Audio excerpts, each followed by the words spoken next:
Ya, kita masih di debat calon gubernur DKI Jakarta dan masih menumpang bis Transjakarta.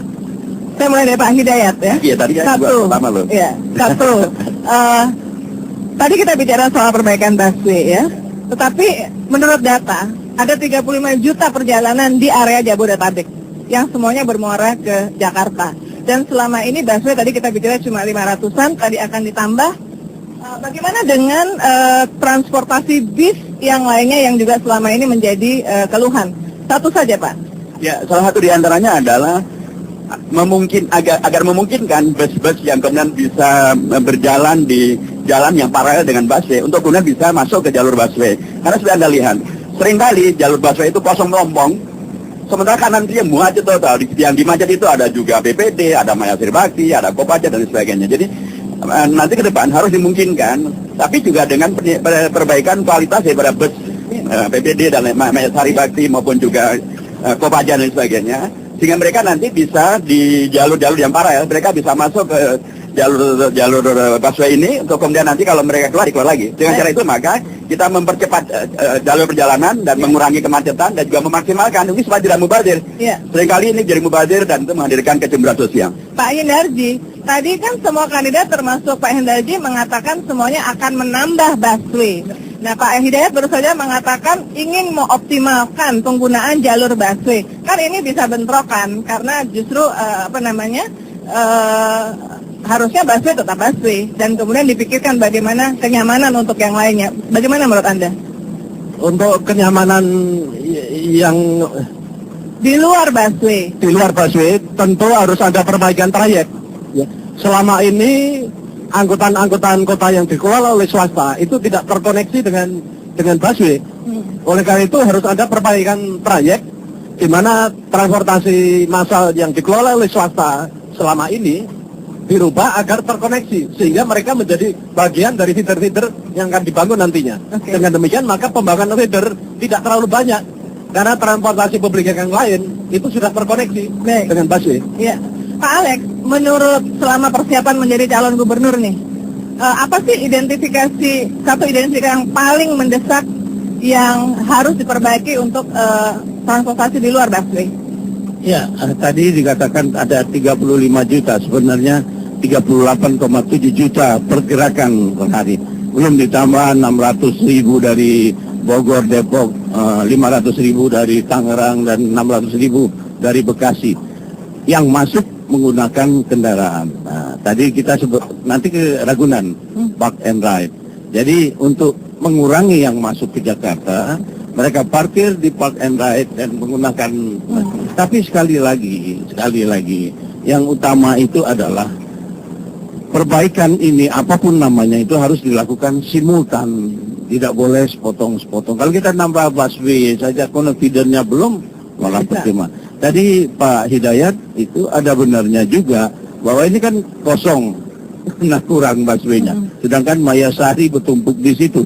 Jadi untuk sementara bisa digunakan. Sementara bisa digunakan. Tetapi kalau nanti ditambah busway-nya jadi setiap 3 menit, hal itu tentunya tidak bisa lagi. Nah, kalau itu terjadi, apa yang harus kita lakukan pada saat busway-nya sudah ditambah?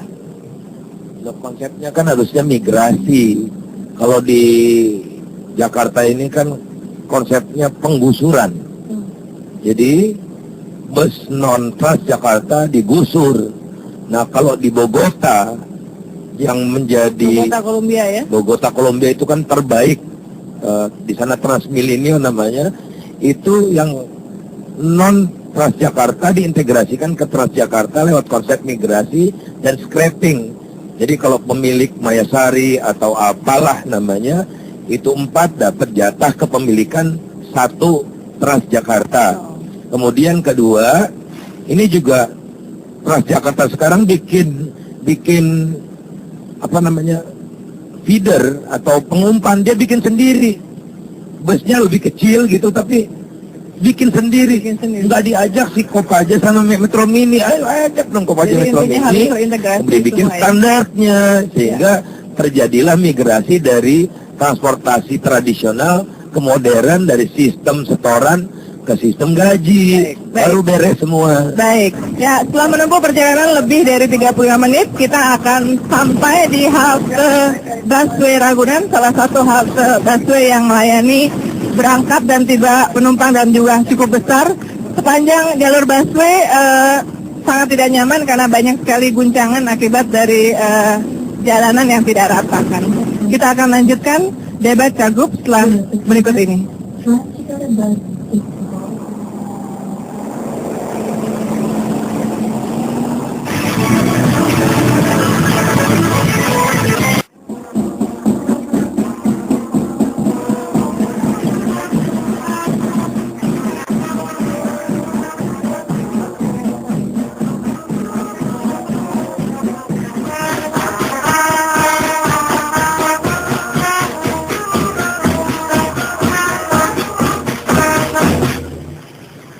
Sudah berada di Park and Ride halte bis Transjakarta di Ragunan dan masih bersama 4 kandidat calon gubernur DKI. Kali ini saya ingin memberikan kesempatan kepada Bapak Muhammad Akbar, Kepala Badan Layanan Umum bis Transjakarta untuk curhat. Tadi kita sudah banyak membahas problematika dari bis Transjakarta, tetapi rupanya masih ada hal lain. Silakan Pak Akbar. Baik, terima kasih. Assalamualaikum warahmatullahi wabarakatuh.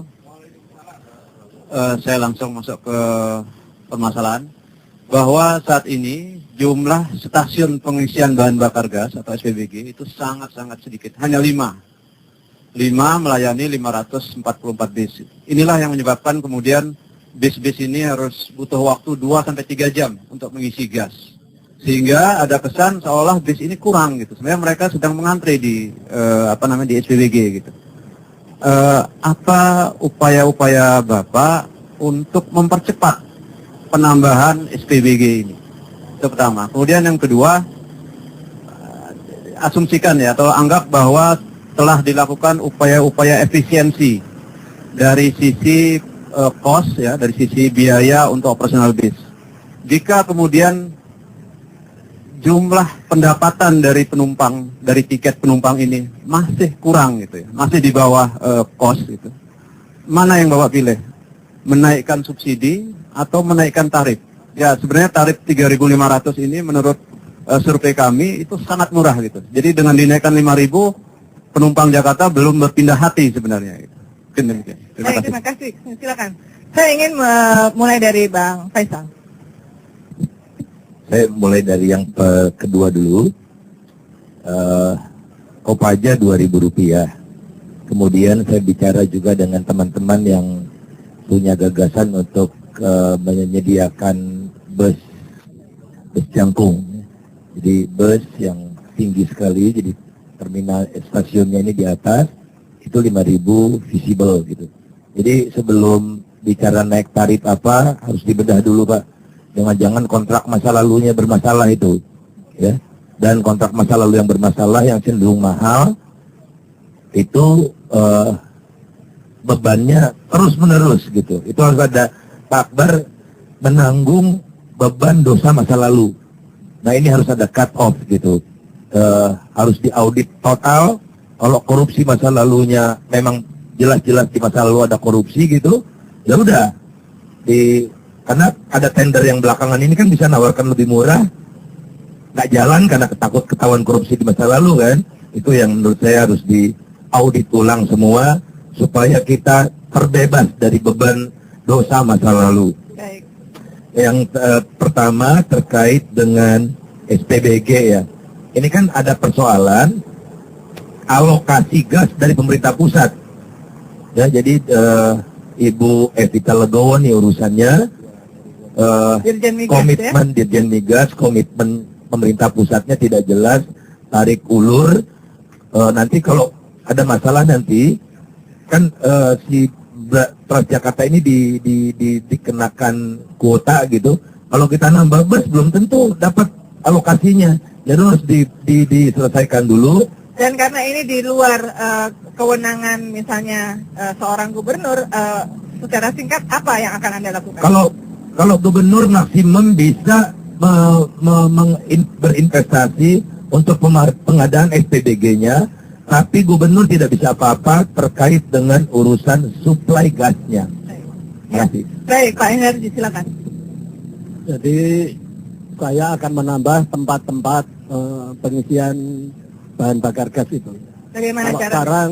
sekarang itu baru 5, paling tidak satu koridor itu menambah 1. Oleh karena itu saya akan bekerja sama dengan jajaran Kementerian SDM maupun pihak Pertamina maupun Dirjen Gas. Oleh karena itu saya akan bekerja sama dengan instansi terkait dalam rangka menambah alokasi yang dulunya 5 menjadi 11 sesuai dengan jumlah koridor. Ya. Kalau nanti dikembangkan menjadi 15 koridor, tentu titik itu sampai 15. Dengan demikian maka tidak perlu antre panjang sampai 2-3 jam. Baik. Tapi bisa dipersingkat. Kemudian yang kedua, tadi pertanyaan apakah menaikkan tiket atau menambah subsidi. Saya tidak milih dua-duanya. Saya memilih bagaimana korupsi di Transjakarta atau Busway ini bisa dihilangkan. Karena kalau sistem kardis itu memberikan ruang yang cukup bagi terjadinya korupsi, sehingga manajemennya ada hal-hal tertentu yang sulit untuk Kalau bisa bukan sistem kartis, apakah Anda punya tawaran? Pakai sistem apa? Pakai kartu yang nanti terkoneksi dengan IT. Dengan demikian maka ini akan lebih efektif. Tidak membebani rakyat, tidak membebani pemerintah, tetapi ada satu mekanisme yang lebih efektif untuk mengurangi korupsi. Baik. Karena adanya KPK itu belum memberikan jaminan korupsi hapus. Baik. Sehingga kontrol dengan sistem kartu tadi akan lebih menjamin. Baik. Terima kasih Pak Alex. Ya, sebelum saya menjawab, saya ingin tanya dulu sama Pak Akbar. Pernah curhat nggak dengan Pak Gubernur yang sekarang? Kalau pernah, terus apa tanggapan beliau? Ya, secara rutin kami selalu melaporkan ya, dan tentu ada arahan-arahan dari beliau yang sudah kita laksanakan. Ya. Yang sudah dilaksanakan apa Pak misalnya? Yang sudah dilaksanakan apa? Yang soal BBG? Ya, untuk BBG beliau sudah mempercepat proses perizinan untuk pembangunan SPBG sudah Ya, dilakukan. jadi artinya sudah ditanggapi oleh Pak Gubernur, tetapi masalahnya belum selesai kan begitu. Jadi ditanyakan dengan kita, Ini jadinya curcol. diharapkan bisa memberikan yang lebih baik. Jadi begini Pak Akbar, masalah SPBG itu karena lokasi untuk SPBG itu sangat sulit didapat. Ruang terbuka hijau hanya 8%, padahal seharusnya 30%. Oleh karena itu yang pertama itu RT RW, rencana tata ruang wilayah, itu direvitalisasi lagi sehingga kita nanti insya Allah akan dapat tempat ruang lahan untuk SPBG itu. Kemudian alokasi gas. Gubernur berhak mengatur alokasi gas, tapi sebelum itu saya ingin sampaikan, sebagian gas yang mensuplai Pulau Jawa dan juga termasuk Jakarta ini asalnya dari Sumatera Selatan. Ini just for your information aja Pak, bukan mau asalnya dari kami di Sumatera Selatan. Nah, gubernur sebagai kepanjangan tangan pemerintah pusat bisa ikut campur, bisa ikut intervensi, bisa ikut memecahkan masalah ini bersama-sama. Karena ini juga untuk kepentingan rakyat. Baik. Kemudian yang Soal tadi tarif. soal tarif subsidi, dimanapun di dunia, persentase yang ditanggung oleh konsumen itu kurang lebih 30%. 70% itu ditanggung oleh pemerintah kota. Kalau dalam hal ini di Jakarta pemerintah provinsi. Kalau pengadaan infrastruktur untuk transportasi ini 60% itu ditanggung oleh pemerintah pusat, 40% ditanggung oleh pemerintah kota. Kalau ini dilakukan, akhirnya kita akan mendapat angkutan umum yang lebih murah, Baik. angkutan umum yang terjangkau oleh rakyat. Terima kasih. Baik Pak Hidayat, silakan. Baik ya, terima kasih. Saya kira memang kalau kita berapa kali naik Transjakarta ini, memang sebagiannya rute-nya sangat panjang dan dengan 3.500 itu memang terasa sangat murah. Tapi juga kadang-kadang rute-nya kan halte yang kita tuju juga sangat dekat sehingga 3.500 juga bukan harga yang murah. Karenanya menurut saya permasalahannya bukan di situ. Permasalahannya rekan-rekan tadi telah juga mengungkap hal yang lain yang sangat layak untuk kemudian betul-betul dilakukan pembedahan ke dalam supaya keuntungan besar yang bisa dinikmati oleh Transjakarta, oleh Pemprov DKI itu betul-betul nanti akan sampai ke tangan yang sebenarnya. Artinya setuju subsidi atau kenaikan tarif? Baru kedua, itu kemudian menghadirkan kalau ternyata memang pemerintah harus kemudian melaksanakan peran sebagai pelayan masyarakat, ya dia lebih harus melakukan subsidi. Baik. Tetapi bukan berarti karena terjadinya tadi penghamburan dan atau korupsi yang mungkin malah merugikan. Yang soal supply dari bahan bakar gas? Setelah suplai bahan bakar gas memang ini terkait dengan dua. Pertama adalah tugas dari gubernur untuk kemudian memastikan bahwa seluruh tanggung jawabnya yang berada dalam wilayahnya berjalan dengan maksimal. Baik. Kalau terjadi kekurangan SPTG karena pasokan dan lain sebagainya, gubernur harus apakah melalui komisi terkait, dia harus menyampaikan permasalahan itu kepada ke DPR agar DPR nanti kemudian bisa memaksa dalam tanda kutip Dirjen Migas dan juga Kementerian SDM untuk kemudian melaksanakan kewajibannya. Baik. Karena dulu yang kita dengar bahwa ketika program ini dilaksanakan itu juga dengan komitmen dari pemerintah pusat untuk memudahkan ketersediaan daripada bahan bakar gas. Baik. Sebenarnya dalam debat kandidat gubernur DKI Jakarta kali ini kami mengundang ke-6 pasangan kandidat. 2 menyatakan tidak bisa hadir dengan alasannya masing-masing.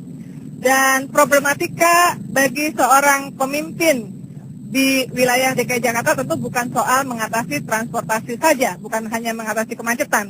Kita akan tanya mengenai problematika yang lain setelah jeda berikut ini.